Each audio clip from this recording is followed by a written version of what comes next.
Hello student, स्वागत है आपका इस क्लास में जिसमें आपको पढ़ा रहे हैं मैथ प्रैक्टिस सेट 8। पिछले क्लास में आपको क्वेश्चन 1 से लेकर के 15 तक करवा दिया। आज कराने वाले उससे आगे क्वेश्चन देखते हैं। आगे क्वेश्चन 16 से क्या है। 16 क्वेश्चन है कि 4/8/2017 को शुक्रवार है, तब 61 दिन बाद कौन सा दिन होगा। इसके 61 दिन बाद, तो 61 दिन बाद से मतलब हमें इस तारीख से कोई मतलब नहीं है। शुक्रवार हमको मालूम है, तो 61 दिन बाद से मतलब है 63 62वें दिन क्या होगा। 61 दिन भी नहीं पूछा गया 61वें दिन कौन सा दिन होगा, नहीं, इसमें पूछा गया 61 दिन बाद, यानी 62वें दिन कौन सा दिन होगा। तो हम क्या करेंगे, 61 को आप 7 से डिवाइड कर दो। जब 61 को 7 से डिवाइड करते हैं तो 7 8 56, 8 बार कंप्लीटली जाने के बाद 56 तक चला जाता है। तो 61 से 56 कम करेंगे तो बचेंगे हमारे पास 5। तो अब शुक्रवार से 5 दिन आप आगे चलेंगे तो शनिवार, रविवार, सोमवार, मंगलवार, बुधवार। तो 61वें दिन तो बुधवार पड़ रहा, लेकिन हमें उससे आगे पूछा गया है, यानी आपका पड़ेगा गुरुवार। तो ऑप्शन सही होना चाहिए जाकर के सी वाला। नेक्स्ट है 52, 78, 156 का एचसीएफ पूछा गया आपसे। तो एचसीएफ हम ऑप्शन देख के ही बता देंगे। देखिएगा 12 की टेबल, 12 तो एचसीएफ हो नहीं सकता क्योंकि 12 टेबल में 52 नहीं आते, 78 भी नहीं आते। आगे 156 होगा, उससे कोई मतलब नहीं। अब 39 की टेबल में 52 नहीं आते, तो ये ऑप्शन भी नहीं होगा। अब बचे हमारे पास 13 और 26। देखो 13 की टेबल में ये सभी नंबर आते हैं और 26 की टेबल में भी ये सभी नंबर आते हैं। तो एचसीएफ के लिए हमें इनमें बड़ा नंबर चाहिए होता है। 999 और 3000 के बीच 4 अंक वाली संख्याएं कितनी होंगी। देखो यहाँ 999, उधर 3000 के बीच, यानी 3000 को आपको इंक्लूड नहीं करना है।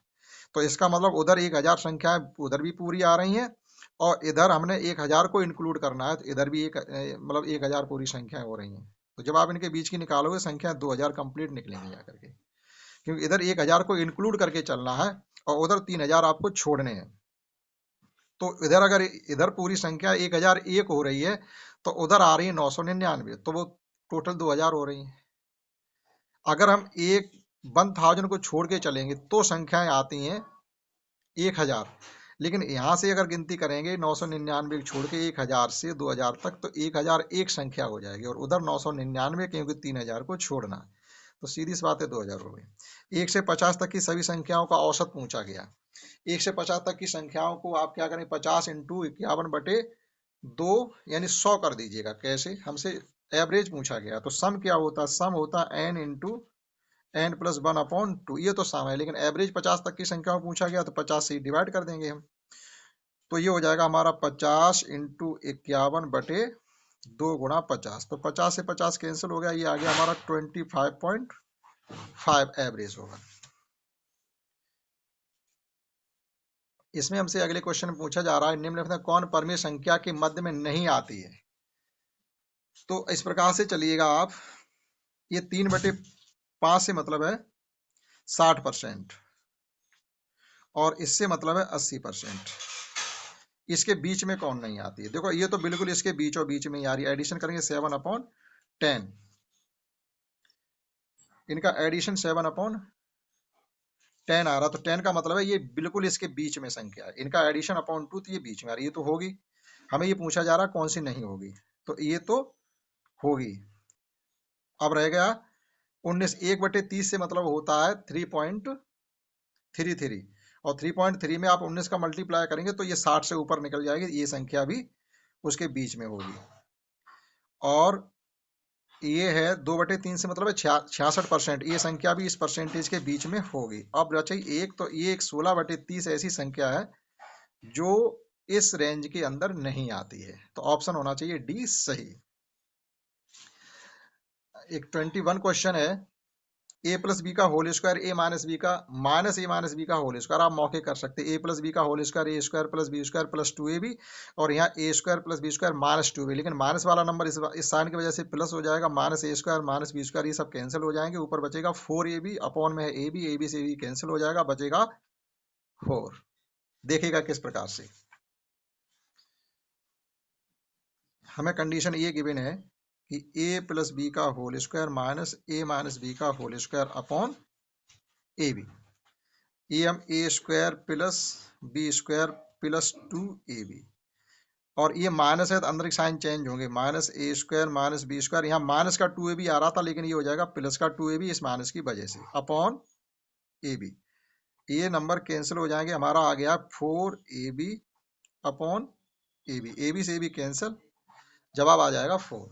नंबर कोई भी हो, अगर कॉन्सेप्ट को सेटिस्फाइड कर रहे हैं तो उन नंबर से हमें कोई लेना देना नहीं है। 22 क्वेश्चन है कि 8 पेन हमने खरीदे हैं और उनमें से 6 बेचने पर ही हमने जो पैसा लगाया था हमारा वापस आ गया है। 8 पेन में से 6 बेचने पे ही जो हमने पैसा लगाया था हमारा वापस आ गया, तो हमारा प्रॉफिट परसेंटेज क्या है? तो सीधी सी बात है, 6 पेन बेचने पर 2 का प्रॉफिट हो रहा है, तो अगर 100 बेचेंगे तो कितना प्रॉफिट होगा? 1/3 यानी 33.33%। ऑप्शन हो जाएगा इसका 33 से 1/3। नेक्स्ट पेज पे देखते हैं, तो इसका ऑप्शन हो जाएगा 33 से 1/3। नेक्स्ट है 75%, 75 का x% 9 है तो x का मान 12 होगा, यानी इसको लिख सकते हैं 75 into X upon 100। 75 into X upon 100 is equal to 9। ये 25 तिया 75, 25 चौको 100, 3 से ये 3 कट के 3 बार, 4 तिया 12। ज्योमेट्री का क्वेश्चन है नेक्स्ट।